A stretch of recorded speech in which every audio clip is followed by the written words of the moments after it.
Bienvenidos a la Semana Ambiental Interuniversitaria. La sustentabilidad nos une. Este es el evento Dialogando con los jóvenes por el medio ambiente.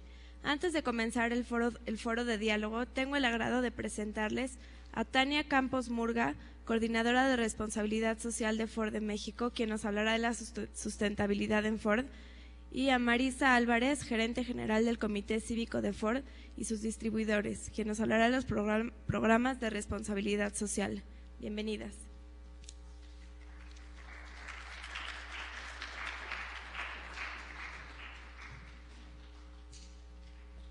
Buenos días.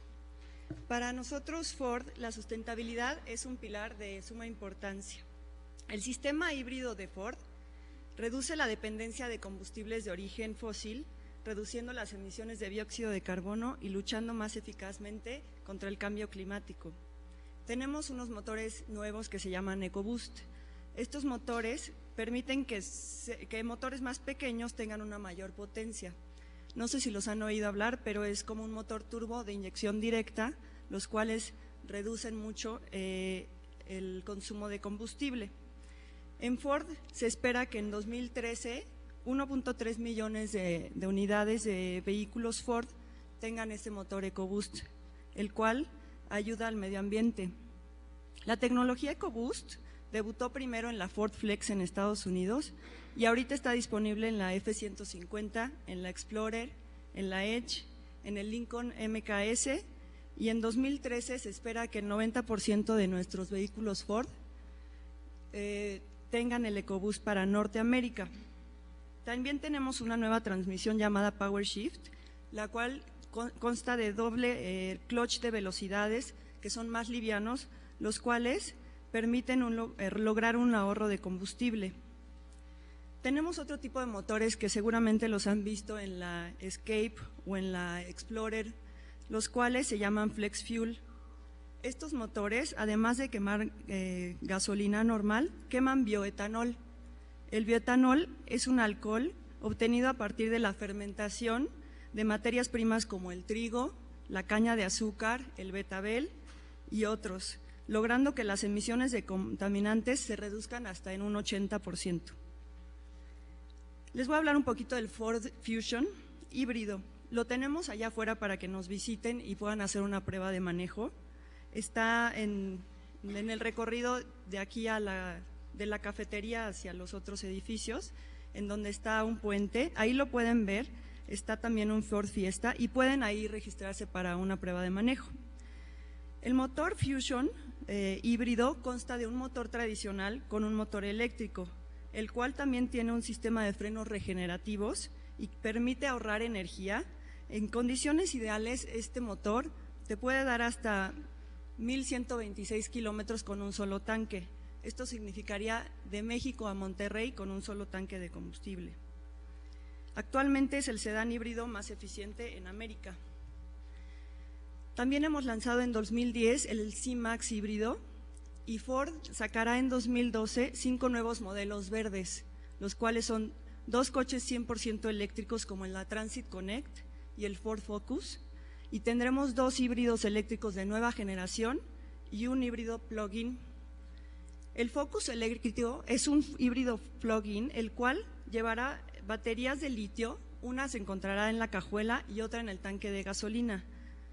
Este Focus ustedes lo pueden llegar a conectar a su casa, tiene un tiempo de recarga de 6 y 8 horas y este ya te permite recorrer a una velocidad de 137 kilómetros por hora durante todo el día. También anticipamos que en 2020 1 a 2% de nuestros vehículos serán 100% eléctricos y del 10 al 25% serán híbridos de algún tipo. También tenemos otros componentes biodegradables en los interiores, que son, por ejemplo, los asientos derivados de soya. No sé si ustedes saben, pero el Mustang tiene, sus asientos son derivados de soya. Tiene 40% derivados de soya y también contamos con plásticos biodegradables en el interior. Estos plásticos se sacan del maíz, de la caña de azúcar y de las botellas de agua recicladas. Actualmente tenemos 23 vehículos con asientos de espuma de soya. Esta es solo una parte de la estrategia global de Ford, pues en un futuro busca sacar nuevas tecnologías y diferentes soluciones para la transportación amigable para el medio ambiente. Muchas gracias.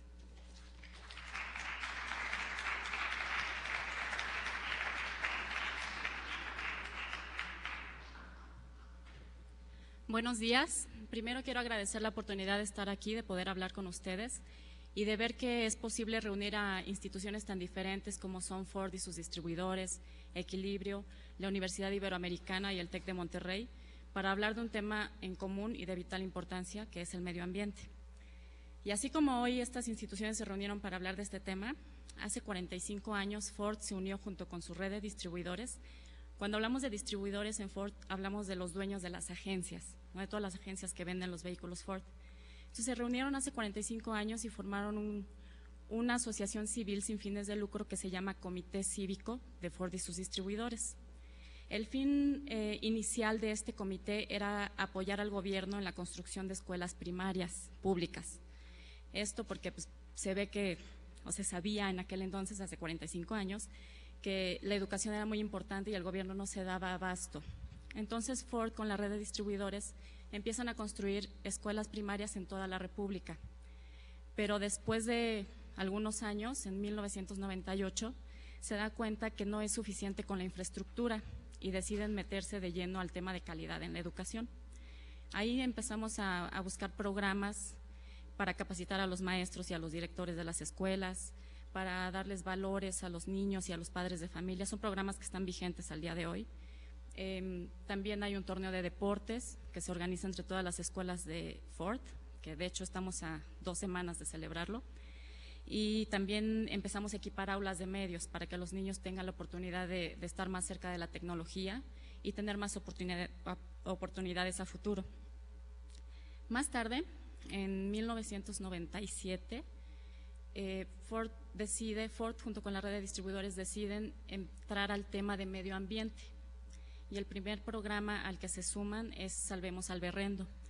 El berrendo es un animal endémico de Baja California Sur que está en peligro de extinción y que afortunadamente ahorita estamos logrando sacarlo de esta situación.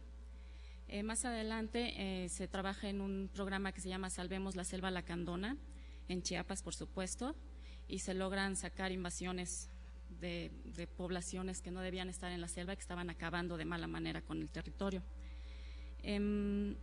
Y ahora estamos en un programa que se llama Áreas Naturales Protegidas, una solución natural al cambio climático, que de hecho es el programa que da vida a esta Semana Ambiental Interuniversitaria.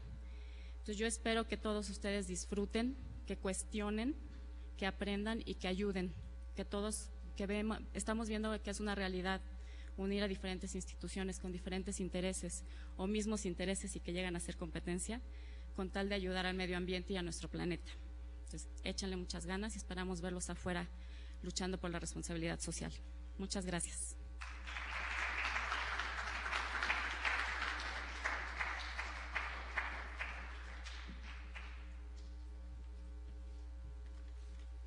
A continuación tengo el agrado de presentarles al ingeniero Ricardo A. Córdoba Quirós, subgerente de Seguridad Nuclear de la Gerencia de Centrales Nucleoeléctricas. Para moderar esta mesa les presento a Jorge Lestrade de la revista Equilibrio. Bienvenidos.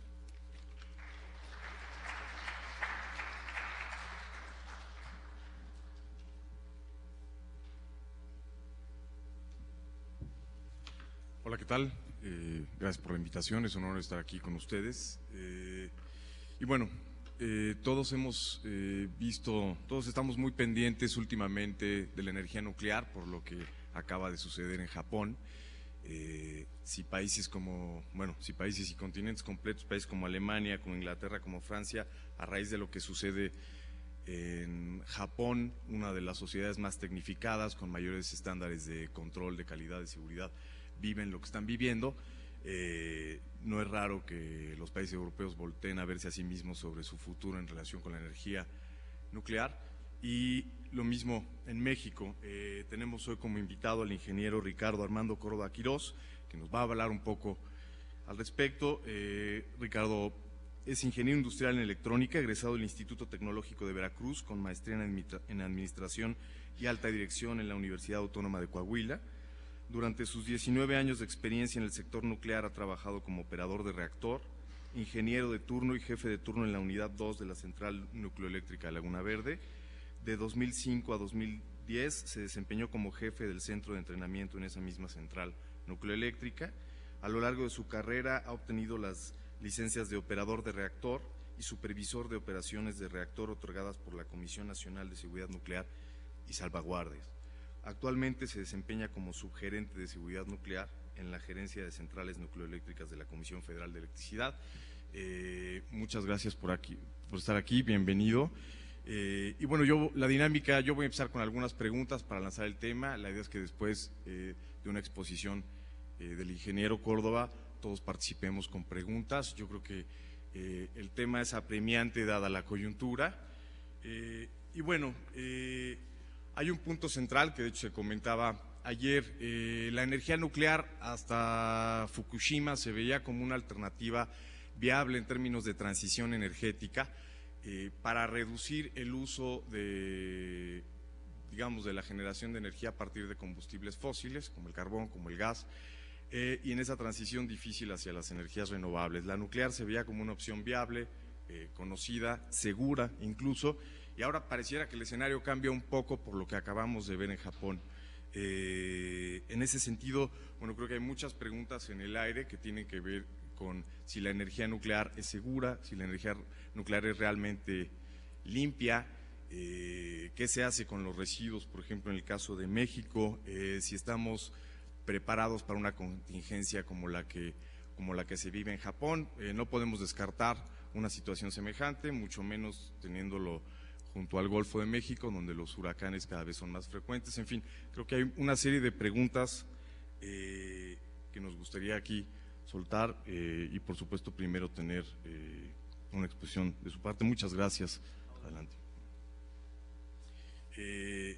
Pues bueno, la primera pregunta que ya podría ser, ¿es una energía limpia la energía nuclear? Podemos hablar de eso hoy día en términos, por ejemplo, de manejo de residuos. En el caso concreto de México, ¿qué se hace con ellos? Bueno, ¿sí se escuchan? Perdón. ¿Sí? Bueno, buenos días a todos. Pues agradezco la invitación que me hicieron para estar por aquí presente. Ahí está. Gracias. Agradezco la invitación. Y bueno, pues con respecto a la pregunta que hacía Jorge, pues claro, la energía nuclear sí es una energía limpia. Desde antes del evento desafortunado que pasó en Fukushima, bueno, todo el mundo lo tenía muy claro, o creo que la mayor parte de la población lo tenía claro. Es una energía limpia que no genera gases de efecto invernadero, que no usa combustible fósil para ninguna de sus operaciones. Por lo tanto, pues sí es una energía viable y como opción, sobre todo ahorita con los temas de cambio climático. Entonces, bueno, esa es parte de la presentación que traigo, en mostrarles con números cómo es que Laguna Verde puede demostrar que es una energía limpia. Por otro lado, con los desechos, bueno, a nivel de desechos radioactivos, la central está planificada desde su concepción para poder tener almacenes ahí mismo en el sitio de Laguna Verde y poder almacenar esos desechos radioactivos dentro del sitio. Entonces, en ese sentido, bueno, pues como conclusión te podría decir que la energía nuclear sí es una energía limpia, que el manejo de los desechos radioactivos no es únicamente un tema de México, es un tema mundial, como lo maneja Estados Unidos, como lo maneja Francia, como lo maneja inclusive Japón, aún con su accidente que tuvo en estos reactores. Es un tema que todas las plantas nucleares lo manejan y se tiene legislación al respecto.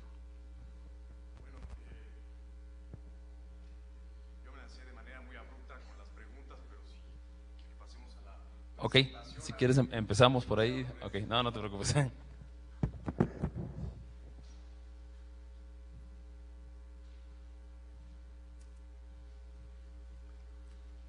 Listo.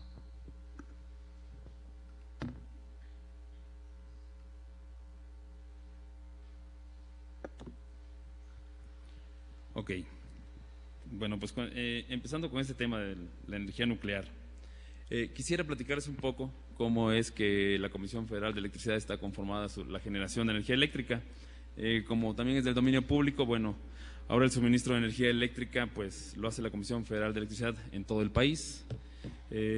Al cierre que teníamos en el 2009, esta generación se dio con 156 centrales que tiene instalada la CFE a lo largo y ancho de la República Mexicana. En estas 156 centrales se tienen 640 unidades generadoras con diferentes fuentes de energía. Aquí en la tabla podemos ver cómo está la distribución en cuanto al uso de hidrocarburos, como es el gas, el combustóleo, y fuentes alternativas como la hidroeléctrica, la carboeléctrica, la geotérmica, la eoeléctrica y por supuesto la nucleoeléctrica. En el antepenúltimo renglón verán la nucleoeléctrica y hasta el extremo derecho verán que tiene una central que es Laguna Verde con 2 unidades que son los reactores de la unidad 1 y unidad 2. ¿Sí? Entonces con esta diversificación es que la CFE cuenta para poder suministrar la energía al país. Ahora, a niveles de porcentajes, ¿cómo estamos distribuidos?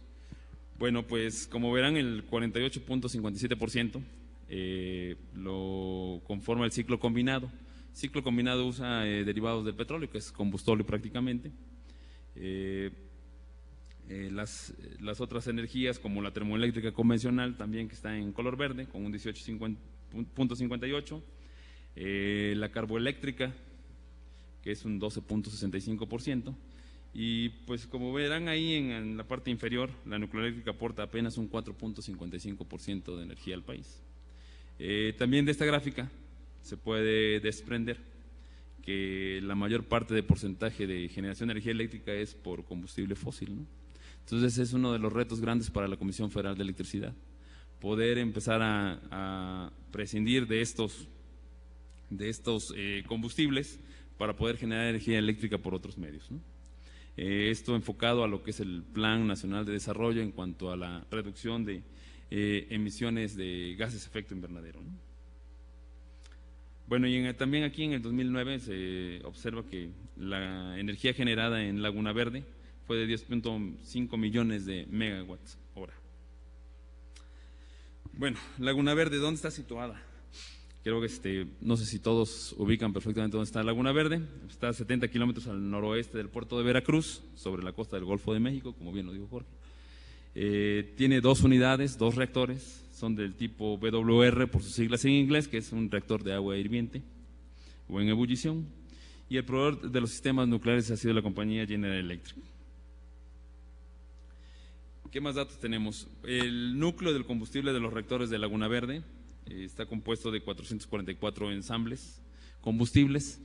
Esto en pesos significa que tenemos en cada reactor 92 toneladas de combustibles de óxido de uranio con un cierto enriquecimiento para poder operar los reactores. El inicio de operación comercial de los reactores de Laguna Verde, uno fue en julio de 1990, la unidad 1, y 5 años después, en abril del 95, fue la unidad 2. Con esto, pues prácticamente tiene poco más de 20 años de operación, 21 años de operación la unidad 1, 16 la unidad 2, lo que significa que, aunque mucha gente aquí en el país no lo sepa, tenemos más de 35 años de experiencia operando reactores nucleares aquí en México, ¿sí? Y de forma segura. La capacidad original instalada en Laguna Verde fue de 654 megawatts eléctricos, ¿sí? Eso es por unidad. En el año 2000 se tuvo un pequeño incremento de potencia del 5% y llegamos a generar 683 megawatts eléctricos en cada unidad. Y bueno, actualmente desde el año pasado tenemos en proceso un aumento de potencia del 15% de generación. Esto significa que cada una de las unidades generará 810 megawatts eléctricos en Laguna Verde. Pero bueno, ¿qué representa ser el 5% de la generación eléctrica en el país? Pues representa así, en términos muy prácticos, que 5 de cada 100 focos de los que se prenden aquí en este país son proveídos por la energía que se genera en Laguna Verde. 5 de cada 100 empresas son alimentadas por lo que se genera en Laguna Verde. Eso es el equivalente para poderlo poner en contexto, ¿no? Ahora, con esta generación, ¿qué logramos? Bueno, se evita que entre 6 y 8 millones de toneladas de CO2 anuales sean emitidos al medio ambiente. O sea, si esta generación que tiene Laguna Verde se hiciera por otras plantas termoeléctricas o convencionales que queman combustible fósil, estaríamos contando en el medio ambiente con 6 u 8 millones más de toneladas de CO2 de las que ya de por sí tenemos. Y bueno, para hacer una equivalencia, pues ahí lo menciona, es equivalente casi al 60% a las emisiones de casi el 60% de automóviles que circulan aquí en el Distrito Federal. Bueno, ya lo dije al principio cuando lanzó la pregunta Jorge, la CLB no produce ningún efluente que contribuya al calentamiento global. Los 10 millones de gigawatts producidos por la CLB en el 2009, pues como dije, si se hubiesen hecho por otras plantas, hubiésemos lanzado entre 6 y 8 millones de toneladas de CO2 más. Y si esto lo contabilizamos a toda la vida de Laguna Verde, seguramente tendríamos más de 100 millones de toneladas al CO2 emitidas por no tener Laguna Verde, ¿no? Ese sería el costo que tendría que estar pagando el país en materia de medio ambiente. Bueno, pues ya lo hemos mencionado, no produce gases de efecto invernadero el uso de la energía nuclear, y haciendo un global, si la electricidad de las plantas nucleoeléctricas existentes en todo el mundo, ¿sí? Fuera sustituido por carboeléctricas, por ejemplo, pues a todos los efectos que ya hay en el mundo habría que agregar 2.600 millones de toneladas adicionales, ¿no?, de CO2 por año. Entonces, es aquí con números donde se notan, pues yo creo que de una forma más clara, cómo contribuye la energía nuclear al medio ambiente o a evitar la emisión de gases de efecto invernadero. Además, en el protocolo de Kioto, la meta para países desarrollados es reducir sus emisiones en un 5%. Esto es equivalente a 600 millones de toneladas de CO2 por año, ¿no? Nosotros apenas contribuimos entre 6 y 8 por año, ¿no? Pero hay que ahorrar 600 millones de toneladas de CO2 por año. O sea que el replantear la estrategia de por qué medios generar la energía eléctrica, yo creo que es algo que es una asignatura pendiente para el gobierno federal, y poder replantear qué alternativas se pueden usar. Bueno, el Plan Nuclear 2009-2024, que está dentro de la Estrategia Nacional Energética, establece que el 35% de la capacidad instalada va a ser con energías limpias de aquí al año 2024. Esto con el fin de mitigar lo de las emisiones de efecto invernadero, la emisión de gases de efecto invernadero. Ahora, ¿cómo lo considera hacer el gobierno federal o la Comisión Federal de Electricidad? Esto se pretende hacer con el uso de energías renovables, como son la eoelectricidad, la geotermia, la solar, además de la hidroelectricidad y, por supuesto, la nucleoelectricidad. Un análisis preliminar muestra que para alcanzar esta meta no basta solo incorporar energías renovables o solo la hidroelectricidad, ¿no? Es necesario incorporar a la energía nucleoeléctrica, ya que tanto la eoelectricidad, la geotérmica y la solar también tienen sus limitaciones para poder hacer uso de ellas. Ahora, dentro del plan se tiene estrategias u opciones para poder definir si es factible poder instalar nuevas plantas nucleoeléctricas aquí en México, ¿sí? Y una de las cosas importantes es reconocer las características geológicas, meteorológicas e hidrológicas para poder proponer un sitio donde se pueda instalar un reactor nuclear. Y aquí en estas características una de las diferencias importantes donde Japón está en unas condiciones totalmente diferentes a las que afortunadamente tiene México, ¿verdad? Y en especial el Golfo de México. Bueno, por lo tanto, las regiones idóneas para incorporar unidades nucleoeléctricas incluyen los estados de Veracruz, Tamaulipas y Sonora, ¿sí?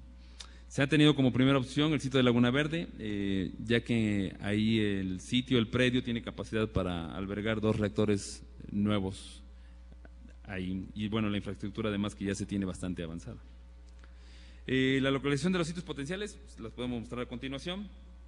Aquí en este mapa podemos ver pues muy al noroeste, bueno, Puerto Libertad en Sonora, y si se fijan, bueno, aunque está en el Pacífico, realmente está en el Mar de Cortés, protegida de todo lo que es el Océano Pacífico. Y en la parte del Golfo de México, bueno, pues está Tamaulipas y Veracruz en 2 sitios como son Cazones y el propio Laguna Verde. Este proyecto de integración nuclear presenta 3 escenarios viables, ¿sí? Y que sin duda tanto la Comisión Federal como el Gobierno Federal tendrán que estudiar y tomar la mejor opción.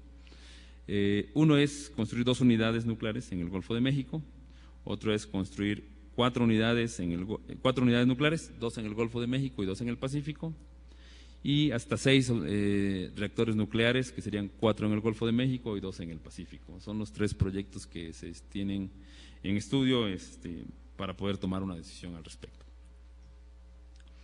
Ahora, con esto, bueno, aquí están los escenarios ya un poco más a detalle, con el objetivo de aprovechar en su totalidad el sitio de Laguna Verde y los estudios que hasta la fecha se han hecho.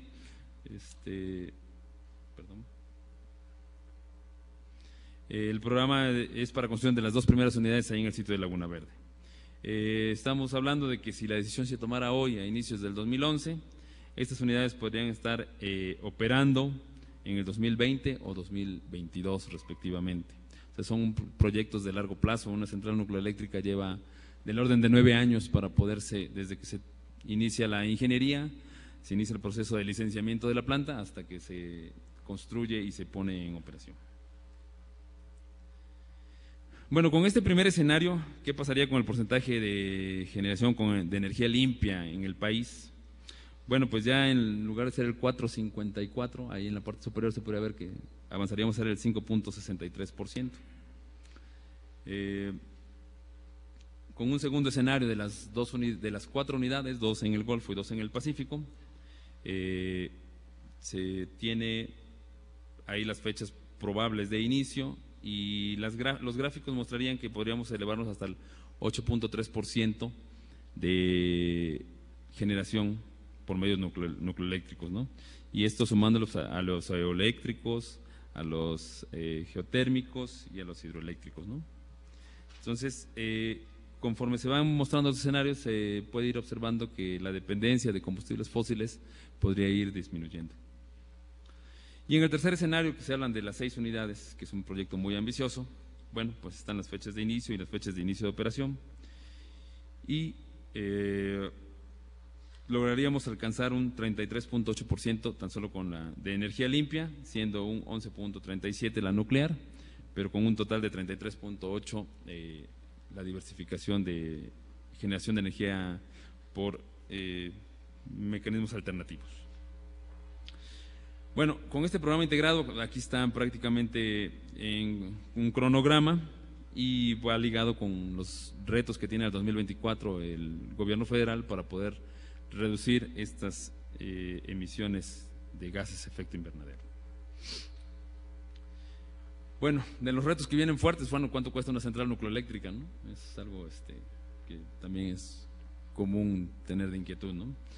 Pues si una central nucleoeléctrica se pudiera construir de una noche para el siguiente día, estaríamos hablando de 4.390 millones de dólares para cada una de las unidades, generando 1.400 megawatts eléctricos cada una de ellas, ¿sí?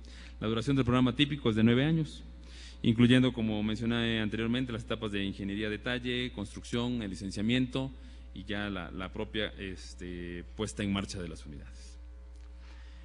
Aparte, bueno, podría traer otros efectos socioeconómicos que podrían ser el detonar la economía en la región, y de esos 4.390 millones sería un detonador para que se tengan al menos 2.500 millones de dólares de rama aquí en el país, ¿no? Y bueno, parte de esta conclusión yo tomé literal la declaración de un exdirector de Greenpeace Internacional, y bueno, que se ha cometido un error prácticamente de todo momento en asociar la energía nuclear con las armas atómicas, ¿no? Es cierto que es una preocupación de todo el mundo las armas atómicas, pero la energía nuclear para usos pacíficos y como esto que es la generación de energía eléctrica, pues nada tiene que ver con las armas atómicas. Eso es todo.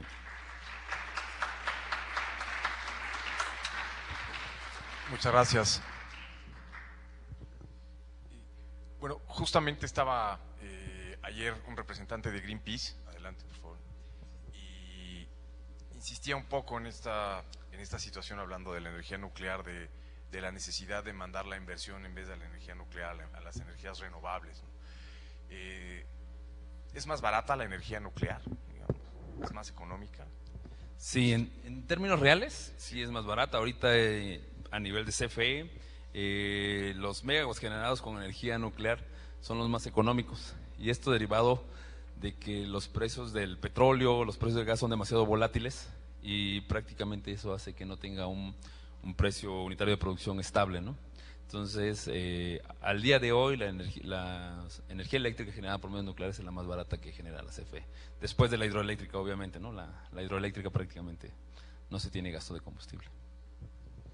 Una pregunta que se repite varias veces. Ahora pasamos, justo es la última y pasamos a la sesión, pero de las que llegaron se repite mucho, que es ¿qué se hace en México con los residuos? Bueno, como lo mencioné, la central por su operación genera 3 tipos de desechos, que puede ser líquidos, gaseosos y sólidos. Los desechos líquidos son tratados dentro de la planta, se filtran y se almacenan para poder reusar el agua, y esos filtros nada más generan desechos sólidos. Los desechos gaseosos son también filtrados y después de un proceso y un monitoreo de los gases son liberados al medio ambiente sin ningún problema. Entonces, con estos 2 tipos de filtraciones, tanto la líquida como la gaseosa, se generan residuos de los filtros y se convierten en desechos sólidos. Los desechos sólidos pues tienen un tratamiento especial, se compactan, se les retira toda la humedad y son almacenados en unos componentes, en unos tanques de alta integridad, en los cuales son llevados a un almacén que tenemos ahí mismo en Laguna Verde, el cual está diseñado y proyectado para poderle dar abastecimiento a toda la vida de la planta. Que va a hacer aquí la mención, la planta tiene un permiso de operación por 30 años cada uno de los reactores, entonces tiene una vida ahorita limitada, y en base a ese plan están diseñados los almacenes y toda la generación de los desechos está planificada para poderse cubrir ahí mismo en sitio. Gracias. Pasamos a las preguntas.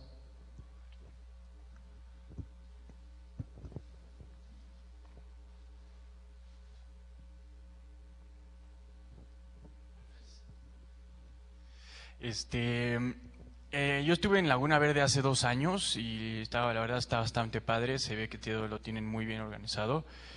De hecho vi que tenían la certificación de calidad ISO 9000 2001 o algo, o 2014, la que aplica para las plantas nucleoeléctricas. Ahora, mi duda es, yo me imagino que los japoneses también tenían esa certificación de calidad. ¿Qué seguridad hay de que lo que pasó en Japón no se repita aquí? No porque haya tsunamis, sino porque aquí hay temblores, sube el nivel del agua por sobrecalentamiento global y resulta que se inunda todo Laguna Verde. ¿Qué seguridad hay de que no va a pasar lo mismo? Sí, bueno, esto sin duda ha sido un replanteamiento que no solo aquí en México y solo en Laguna Verde se está haciendo, ¿no? En todas las plantas nucleares se está haciendo. En primera, yo creo que tenemos que tomar en cuenta todos los factores, ¿no?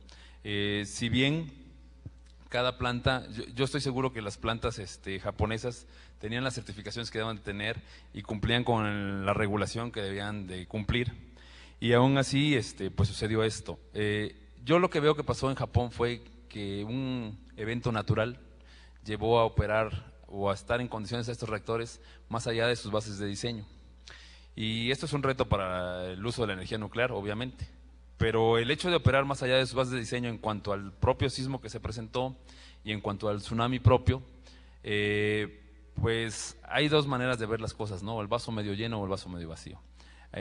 A partir de un terremoto mayor a las bases de diseño, las plantas se puede ver en las noticias y con información también de más oficial, como podría ser el Organismo Internacional de Energía Atómica, las plantas están en pie.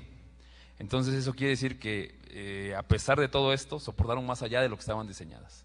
Esto, lejos de ser algo negativo, es algo positivo porque confirma los estándares con los que se trabaja en las instalaciones nucleares. Por otro lado, lo del tsunami, bueno, si bien ese fue el detonador para poder tener todas estas serie de eventos desafortunados que han tenido allá, también se ha demostrado que han tenido la capacidad para poder responder en forma pronta y poder mitigar las consecuencias de esto. Ahora, acá en Oriente, ¿qué hacemos? ¿No? En Occidente, perdón. Acá en Occidente, bueno, tenemos primero que evaluar cuál es nuestra amenaza más probable o más realista, dado estas circunstancias que están viviendo en el medio ambiente. Y yo ahorita les podría decir, Laguna Verde, yo creo que una de sus principales amenazas puede ser un huracán, como bien lo decía Jorge. El estudio de tsunamis y de todo este tipo de eventos está verificado, reanalizado y es básicamente improbable que se presente. Entonces es el huracán. Bueno, y por la parte sismológica, si bien se tienen sismos en la región, son sismos de baja intensidad lo que se han registrado. Nunca ha habido un sismo, y digo nunca desde los estudios anteriores a que se instalara Laguna Verde ahí, se tuvieron que hacer estudios sismológicos para poder demostrar que era una zona de baja sismicidad. Entonces, con todos esos ingredientes, creo que la amenaza más fuerte para Laguna Verde es un huracán. Afortunadamente nunca ha llegado un huracán a Laguna Verde, hemos tenido experiencias cercanas. La más cercana fue el año pasado con el huracán Karl, que llegó frente a las costas del Golfo de México, prácticamente frente a Laguna Verde, y menos de 200 kilómetros antes de llegar a Laguna Verde se desvió y bueno, pegó en otras poblaciones que pues, causó los daños que se supieron a nivel nacional, ¿no? Con este respecto, bueno, pues hemos podido ir demostrando que todas las características y las estrategias que hemos implementado de seguridad, pues están funcionando. Aún así, con lo que pasó recientemente en Japón, estamos revisando nuevamente que todos y cada uno de los diseños con los que cuenta Laguna Verde puedan satisfacer los requerimientos en caso de requerirse una de esas situaciones, ¿no? Yo te podría decir en términos generales, la población allá, y yo creo que nosotros mismos hemos llegado a pensar que para el estado de Veracruz hubiese sido preferible que Karl hubiese impactado en Laguna Verde que en las poblaciones donde dejó cientos o casi miles de muertos, ¿no? Laguna Verde es una instalación que dentro de su diseño está diseñada para eso. Nosotros preventivamente, en el caso de Karl, por ejemplo, 24 horas de que llegara el huracán, paramos ambas unidades, las colocamos en condiciones de apagado, las enfriamos lo suficiente para cualquier eventualidad que pudiera presentarse. Al igual que las instalaciones japonesas, tenemos alimentación de energía eléctrica por medio de generadores diésel, para que en caso de que las torres de transmisión, que es un punto, digamos, débil de la planta, en caso de que se cayeran, como se pueden caer en cualquier parte del país, nosotros quedemos alimentados y con la energía suficiente. Y bueno, adicional quisiera decir otra cosa. Si nuestra amenaza más fuerte es un huracán, hay que ver las bondades a esto. Un huracán afortunadamente no es como un sismo, como un tsunami que se presenta y llega y te destruye, ¿no? Un huracán se forma y llega, presenta una posible trayectoria y lo vas monitoreando para poderte preparar para poderlo recibir, ¿no? Entonces, bueno, es así como estamos revisando. Ahorita, al igual que todas las plantas de Estados Unidos, estamos revisando que nuestros sistemas de seguridad cumplan con lo que deben de cumplir y estén disponibles para que en caso de requerirse se puedan usar. Otra pregunta nada más. Si países desarrollados como Alemania ya que tenían planes de reimpulsar la energía nuclear y darle más vida a sus plantas nucleares, si ellos ya dejaron de hacer eso a raíz de lo que pasó en Japón, ¿por qué aquí en México se le da tanto impulso? Bueno, mira, el tema nuclear, aparte de ser polémico, no deja de ser político, ¿no? En Alemania, hasta donde yo sé, sí sé que se emitió un comunicado donde creo que 3 o 4 unidades iban a parar. Hasta donde yo tengo conocimiento por los canales, digamos, oficiales, que son los organismos reguladores, tanto mexicano como alemán, la propia Comisión Federal de Electricidad en comunicación con Alemania. Hasta donde yo sé, 3 unidades o 4 unidades entraron a revisión por un periodo de 3 meses para poder determinar si podían continuar seguir operando o no seguir operando. Ahí al respecto yo les quisiera comentar algo. En 1989, cuando pasó el accidente de Chernobyl, pues sucedió algo, bueno, fue un accidente nuclear, impactó a todo el mundo, impactó también el uso de la energía nuclear. Y como consecuencia de Chernobyl, en Italia se tomó, bueno, una decisión política hicieron un referéndum a la población y Italia tomó la decisión de parar sus 17 reactores nucleares. Los pararon y se acabó la generación de energía eléctrica por medios nucleares. Obvio hubo un déficit de suministro de energía en el país y la solución que tomó Italia fue importar la energía eléctrica de Francia. Francia es el segundo país que tiene reactores nucleares. Entonces, bueno, pues Francia pues seguramente se puso muy contento, ¿no? ¿Sí? Pero ahora está peor Italia desde mi punto de vista, porque no tiene injerencia en la seguridad de los reactores franceses y pues los tiene de vecinos, ¿no? Y propició que se generaran más reactores nucleares. Entonces yo creo que esas decisiones siempre se tienen que tomar con cierta cautela. Es cierto que tienen un tema, insisto, polémico, pero también hay otro tema político que muchas veces nos llevan a tomar, creo yo, desde mi punto de vista particular, las decisiones no adecuadas, ¿no? Y ahí está la experiencia cuando el accidente de Chernobyl, ¿no?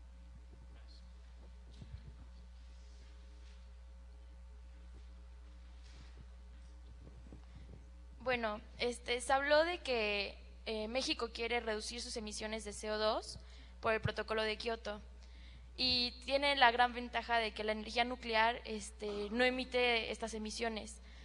Ay, no sé qué tontería dije, pero bueno, pero por ejemplo, ¿para qué? La cosa es que tenemos esta ventaja si se ponen ahorita las nucleoeléctricas. Pero a largo plazo la contaminación que hay de los residuos es más peligroso que si se invirtiera de una forma más fuerte en todas las energías renovables que existen. Entonces, ¿por qué deberíamos invertir en las nucleoeléctricas si podríamos sacarle un mejor provecho a las demás energías renovables y que aun cuando puedan generar ciertos residuos son menos peligrosos tanto para el medio ambiente como para la sociedad? Ok, a ver, voy a tratar de sacar las preguntas que ahí. En primera, creo yo que todo país, incluido México, no debe de apostarle a depender su energía, la generación de energía eléctrica por un solo medio. Sería un error pensar que ese 35% que se quiere meter de energías renovables, vamos a poner pura planta nuclear, ¿no?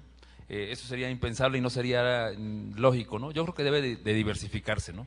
Diversificarse dentro de las mismas energías, como en la magnitud que se pueda con la hidroeléctrica, con las eólicas que tienen unas limitaciones. De las eólicas se habla mucho, pero se habla poco de las limitaciones operativas que tienen para poder suministrar la energía eléctrica, que si quieren en un minutito lo platicamos. Y aparte la solar, que requiere de extensiones demasiado grandes para instalar los famosos paneles de captación y poder suministrar la energía. Entonces yo creo que más bien hay que diversificar la generación por estos medios para que México no dependa de una sola energía, ¿no? Es por un respecto. Y con respecto a los desechos,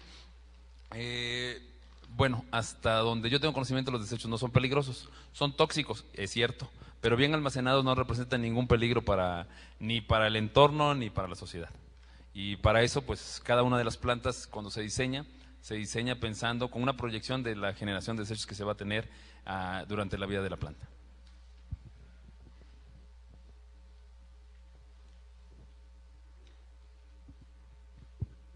¿Por qué no considerar los residuos sólidos urbanos como una alternativa de combustible para la generación de energía eléctrica? Yo sé que hay proyectos muy buenos, incluso de universidades, donde presentan esa alternativa. ¿Por qué no impulsar esa opción? Bueno, aquí yo coincido contigo, yo creo que ese tipo de opciones hay que impulsarlas.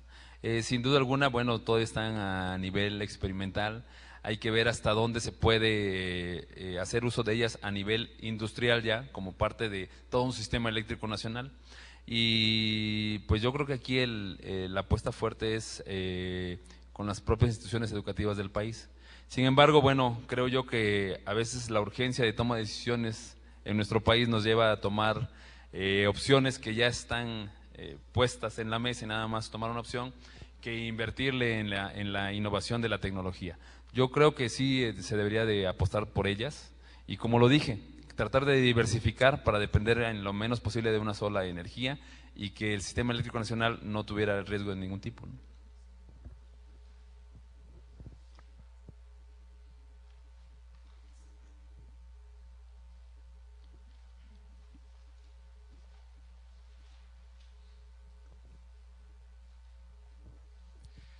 Bueno, yo quisiera hacerle una pregunta sobre los desechos.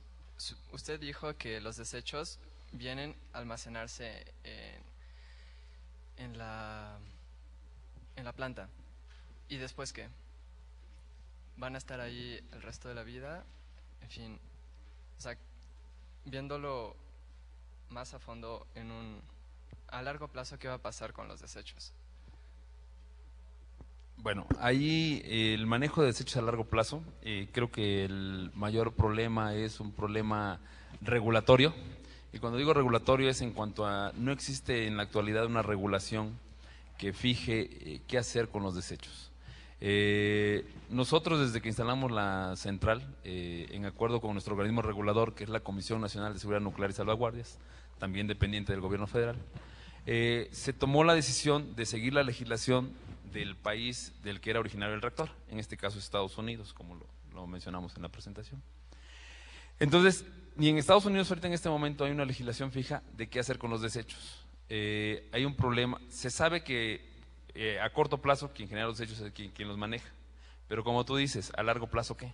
¿Sí? Entonces, de lo que estamos nosotros como Comisión Federal a la expectativa es de qué resuelven estos organismos reguladores para saber qué hacer con ellos. Mientras no haya una resolución, la Comisión Federal de Electricidad tendrá que hacerse cargo a través de sus almacenes para poder almacenar los desechos radiactivos. Ahora, ¿qué es lo que tenemos a favor? Bueno, que el control de la generación de desechos radiactivos está en nuestras manos, ¿no?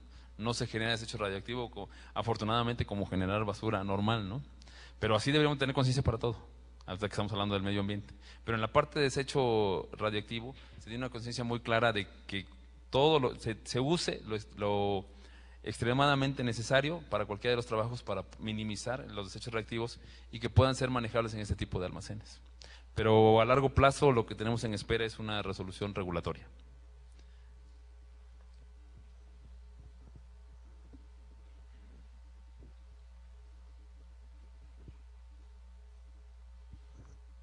Usted había comentado que era barata la producción a base de energía nuclear, bueno, la energía eléctrica.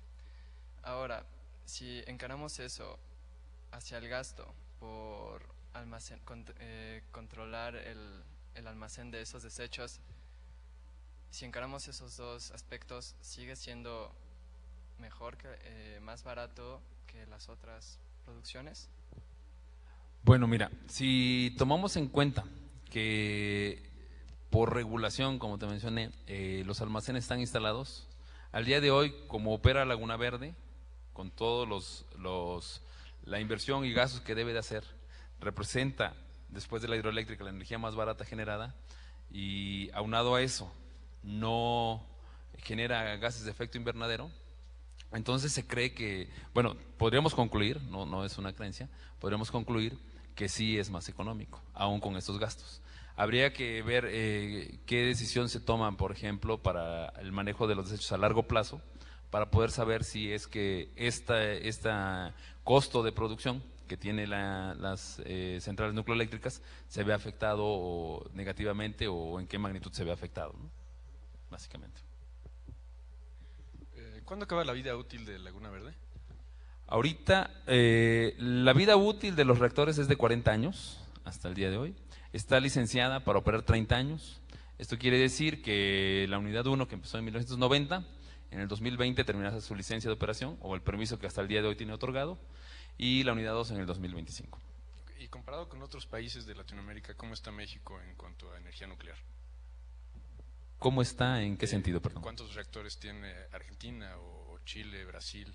Bueno, Argentina, hasta donde yo sé, tiene 3 reactores. Está por instalar un cuarto que había quedado desde la época de 1980 y tantos. Se había quedado detenido el proyecto. Brasil tiene 3, hasta donde yo recuerdo, algo así. Y de ahí en fuera, bueno, pues somos nosotros con 2 reactores y Estados Unidos con más de 104 reactores, Canadá con, no sé, alrededor de 20 y tantos, algo así. ¿Sí? Es lo que se tiene en América, ¿no? En Francia anda alrededor de 96, 98 reactores. Sí, es el segundo país que tiene más reactores, es Estados Unidos, Francia y Japón.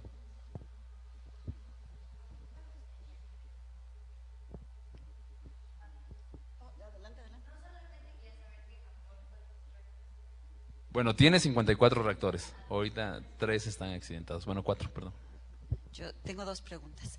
En toda esta información que ha surgido en estos días, vi el mapa de dónde están localizados los reactores nucleares en Estados Unidos y básicamente están en la costa del Atlántico. ¿Por qué? Y ahora que presentaste dónde serían los posibles lugares, ¿no? Otra vez vuelve a ser como la costa. ¿Hay alguna razón por la cual los reactores tengan que estar cercanos al mar? Es la primera. Y la segunda sería, hasta donde yo tengo entendido, los residuos radioactivos tienen una vida todavía de miles de años, ¿no?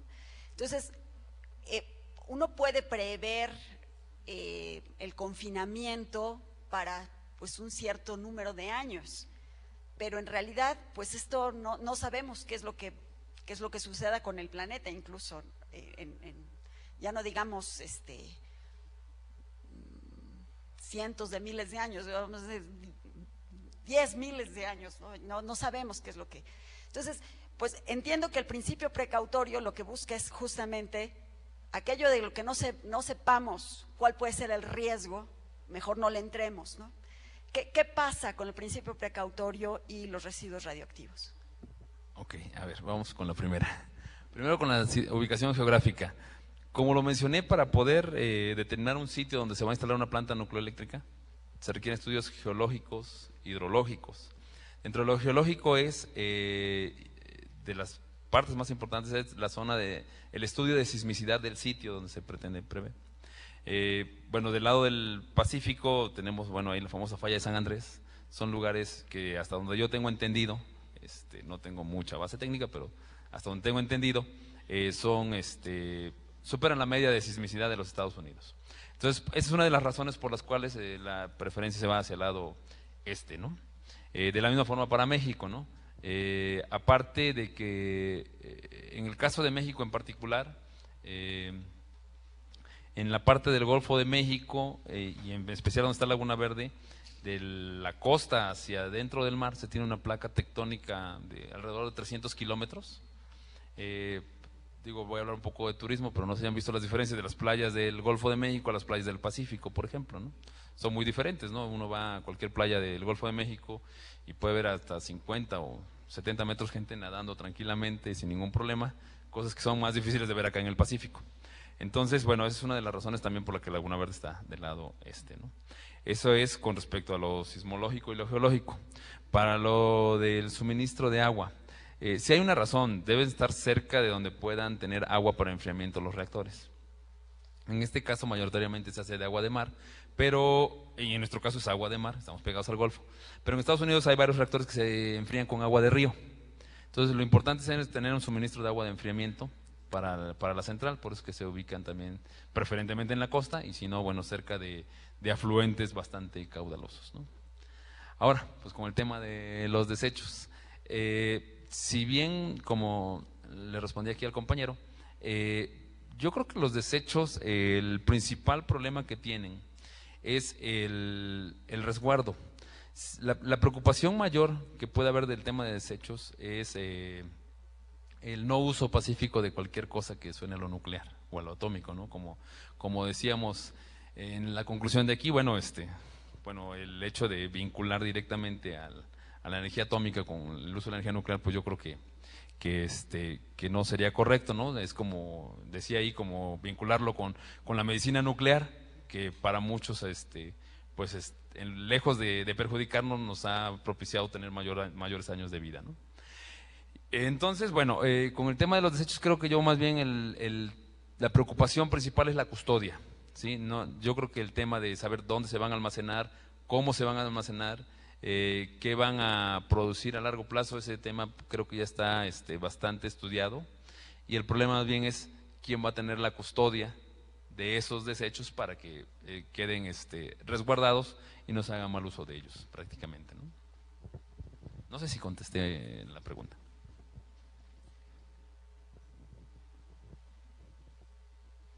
Gracias. Bueno, nada, retomando como último punto sobre otra de las preguntas que estuvo abundando.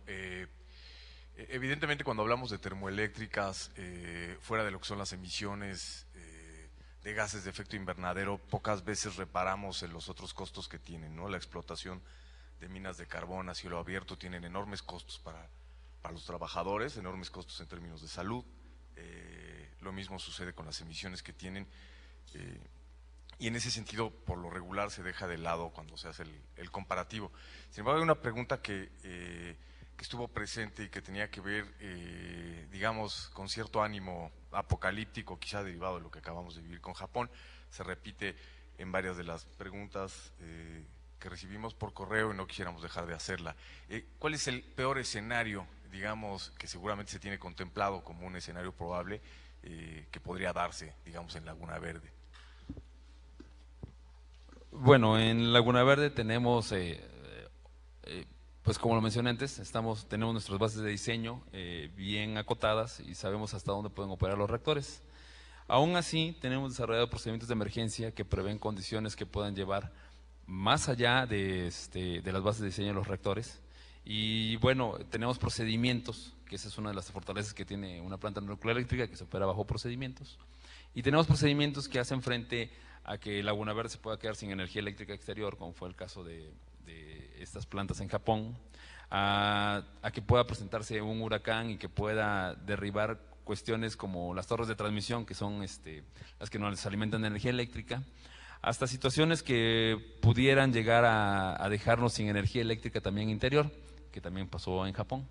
Entonces, lo que nos hemos abocado estos días es a verificar la validez de esos procedimientos, que sean aplicables, que sigan vigentes y que todos los sistemas o equipo, en este caso pasivo, que tenga Laguna Verde, pueda ser usado para ese tipo de situaciones, ¿no? Ya se tiene un análisis bastante profundo que desencadenó estos procedimientos y lo que hemos estado haciendo es poder continuarles dando vigencia a esos procedimientos de que son aplicables y son pueden ser usados en cualquier momento, ¿no? Es básicamente. Gracias.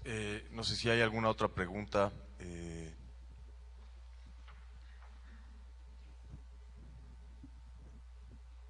Yo quería preguntar, ¿por qué se está impulsando o por qué se está apostando a que usemos energía nuclear? Me queda claro que no emite gases de efecto invernadero como lo hace, por ejemplo, la energía fósil. Pero también me queda claro que existen ciertos riesgos y que es una energía cara. ¿Por qué se está impulsando la energía nuclear? Es la pregunta, y no otros tipos de energía en este país, como la eólica, la solar, a base de butano, o muchos otros tipos de energía que pueden haber. ¿Por qué la apuesta a la nuclear? Es mi primera pregunta, perdón.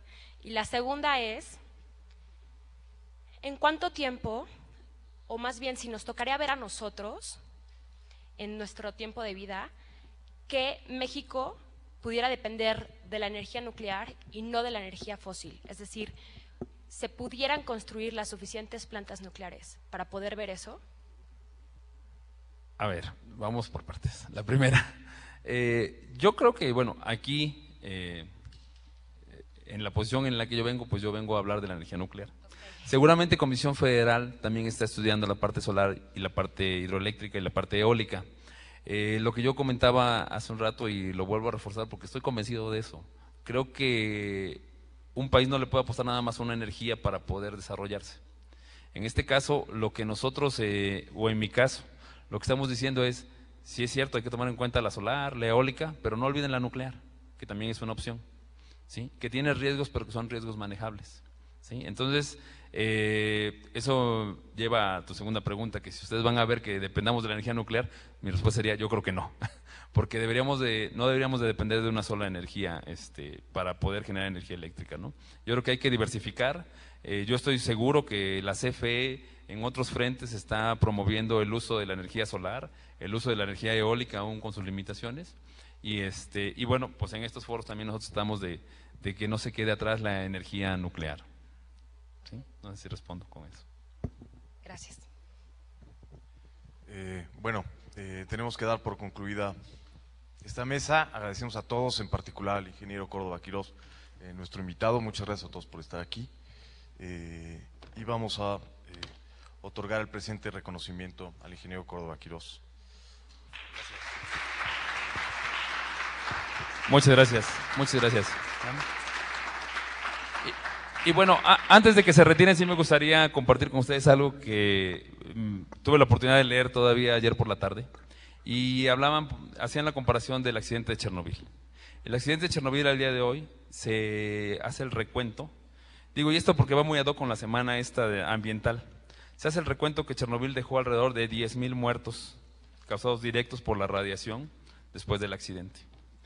En ese mismo periodo, la contaminación mundial ha dejado más de 13,000 muertos, ¿sí? Pero sin embargo, pues de eso no nos espantamos, ¿no?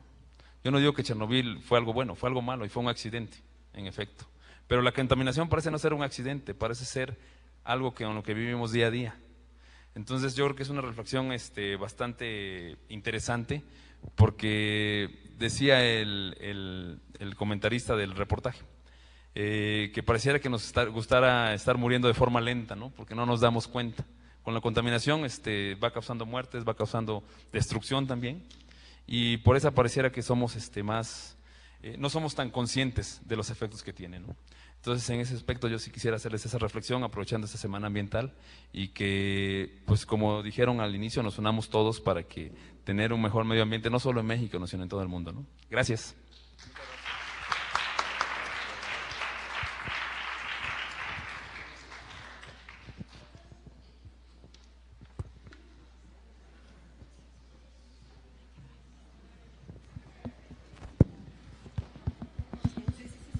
Agradecemos su asistencia y asimismo los invitamos al panel de cambio climático que se llevará a cabo ahora a las 11 de la mañana, y también asistir a los documentales que se llevarán a cabo mañana y el jueves a las 6 de la tarde.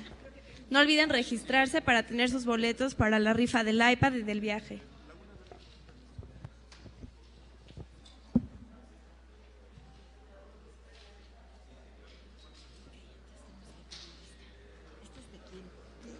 Creo que sí.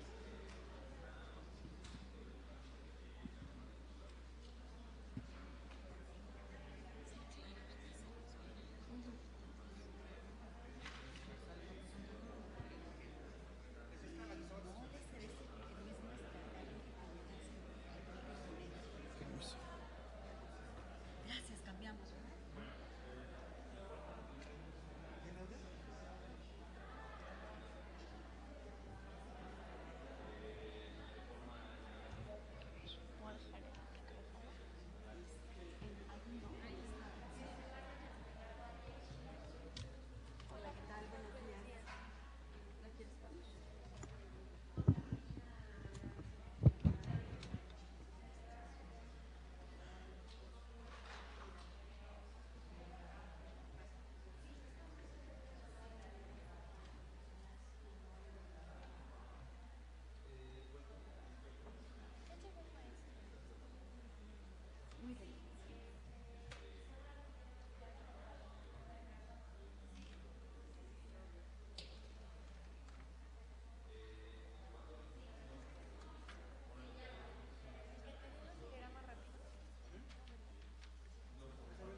Entonces ya lo están acá poniendo. Ya lo van a poner.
me avisen si se iban a pasar algo, ¿no? Anoche ya no.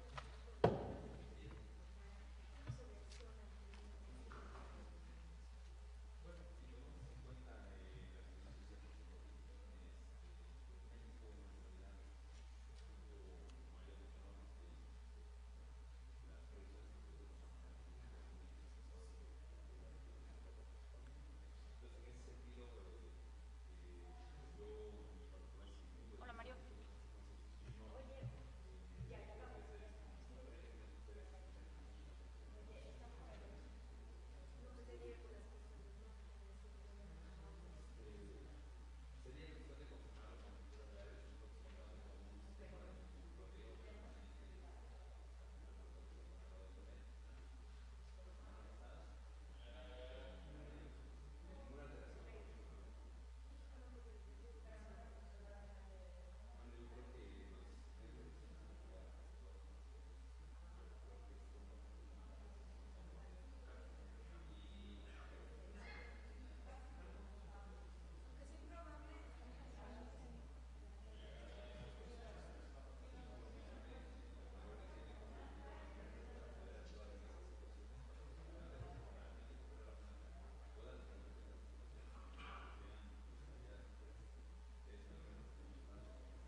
participación de Luis.